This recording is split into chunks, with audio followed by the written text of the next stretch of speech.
Welcome board gamers. In this video we'll learn how to build this general purpose card holder out of Foamboard. It can hold up to 9 decks of standard size playing cards, which can save a lot of table space as well as being tidier than loose decks of cards. It's very handy being able to pick up and move all your decks at once, particularly if you decide to rearrange the layout of a game or to clear the table for other uses. It's also cheap and easy to make, which makes it an ideal project for a complete beginner. Unlike box inserts, this can be used with just about any game, so you should get lots of use from it. It will comfortably fit both sleeved and unsleeved standard cards, and the gentle backwards tilt helps to keep cards in place. Cards can be easily added or removed thanks to overhang or these slots on the upper tray. The compartment in the back has a raised floor and is ideal for storing oversized cards. Each of the upper trays can store a medium-sized deck of about 80 unsleeved cards, and the lower trays have space for somewhat larger decks of up to 100 cards each. Before we dive into the step-by-step build process, I'll mention one more feature of the design. When you look at the pattern, you may start to wonder why the individual parts have so many tabs and slots, compared to most other Foamboard patterns, which tend to consist of simple rectangles. I admit that the various tabs and slots can be slower to cut out, but they serve several important functions. Firstly, they make assembly much easier, and it's almost impossible to position or orient a piece incorrectly when you start splashing glue around. But even more importantly, tabs have been positioned to prevent cards from slipping between any gaps, which may appear due to your failure to maintain NASA-like tolerances throughout the manufacturing process. Okay, let's take a closer look at how to actually build this puppy. The first piece of good news is that it's inexpensive. Assuming you own a penknife, a ruler and some glue, then the only expense is the foam board, which should only cost a few dollars. The other good news is that the process is genuinely easy and, if my own experience is anything to go by, largely idiot-proof. I have zero experience or aptitude for this stuff, so if I can do it, anyone can. If you can cut foam board with a ruler and a penknife, then you can make this card holder. The bad news is that it's not particularly fast. If you expect to knock it out in under an hour, you're likely to end up impatient or disappointed. Here's an overview of the various steps you'll take.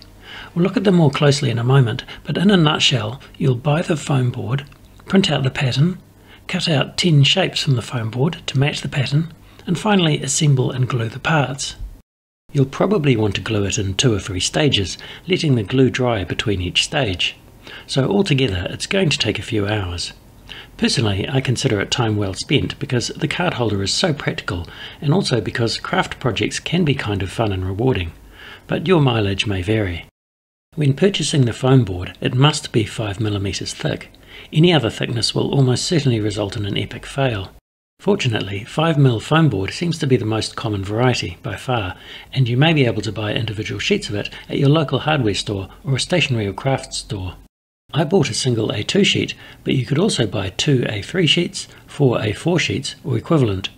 You'll end up with quite a bit left over, but that's a good thing, especially if you make mistakes along the way, or if you're inspired to jump straight into your next foam board creation.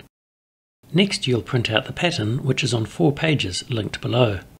It's important to print these at exactly 100% scale. If a pattern gets scaled up or down, then you may have problems such as tabs and slots not fitting together properly, or cards not being able to fit into the trays. Your default printer settings will probably try to scale the image to fit onto the page, so you'll need to double check those. If there's an option to print at 100%, then use it, and be sure to disable any checkboxes such as scale to fit page or fit picture to frame. When you print with the correct settings, you'll probably get a warning message that the image may be outside the printable area, which is actually a good sign. You can ignore that warning, and provided the image is centered on the page, nothing will get cut off. I recommend that you start by printing just the first page, and then use a ruler to make sure that the reference line really is 10 centimeters long, give or take a few millimeters. If it's off by more than about 5 mils, I'd recommend trying again with different printer settings. The DPI is baked into the file, so your computer is definitely capable of printing at a 1:1 scale, but sometimes the print settings can make this ludicrously difficult. Once you've printed the pattern at the correct scale, you'll need to cut the foam board into shapes which match the pattern. If, like me, you don't own a cutting mat, then just lay down some cardboard, but be sure to make your cutting surface thicker than you think it needs to be. I don't want to read about any table gouging in the comments section. There are probably a number of different ways you could cut the pieces, but my approach was to do it in 2 stages. First, I used my penknife and occasionally a pair of scissors to cut out all the shapes from the printed pages. And if you're doubting my earlier claim about being incompetent, here's a small bloodstain from where I accidentally stabbed my finger with the penknife. So yeah, I rest my case.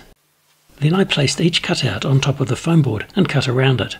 I wasn't sure how well this would work, holding the paper down with my hand, but it seemed to work well. For a piece like this one, begin by cutting a simple rectangle, large enough to encompass the entire piece. Then trim away any remaining parts. Obviously you'll want to use a ruler for longer cuts, but for short cuts, including slots, you can definitely just freehand it. 6 of the pieces are unique, but 2 of them are marked with 2x, meaning that you'll need to cut 2 identical copies of that piece. When you're done, you should have 10 pieces of foam board altogether, or 11 pieces if you're adding the cosmetic plate at the front, which is optional. The Esoteric Order of Gamers has a video with some great tips and advice for cutting foam board, so I'll link to that below. As you can see, despite using a brand new knife blade, only a few of my cuts were passable, while most of them made a bit of a mess of the edges.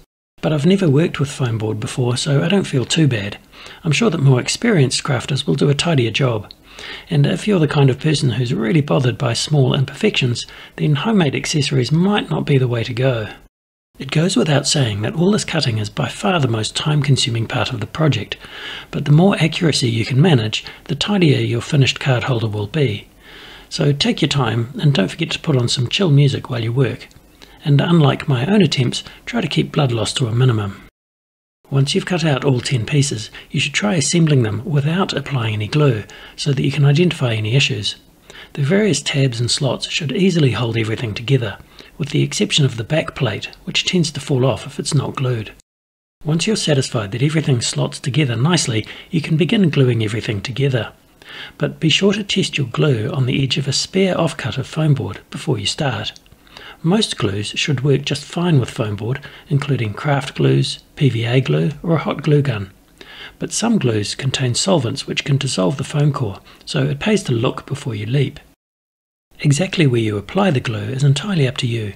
Here's my suggested order in which to assemble the various parts. First, glue together these 3 pieces to make the card divider assembly and set that aside to dry. That will slot neatly into place at the very end. Then glue the front wall, which has 3 tabs, to the lower floor, which has 3 slots. Also glue the rear well floor to the mid wall.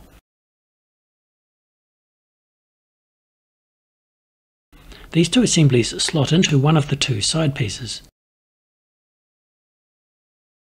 The 4 slots on the side piece will help you configure the other 4 pieces. It's important that all 4 pieces have been glued to one of the side pieces before you glue them to the opposite side piece. That way you won't end up with pieces which are impossible to insert. Once all 4 slots on the side piece have been filled, you can go ahead and attach the opposite side. Once that's done, you can glue the back plate. There's not much holding that in place, so you'll need to prop something against it and allow the glue to fully dry before continuing. Optionally, you can cut the corners of the back plate to whatever shape you want, either before or after you glue it in place.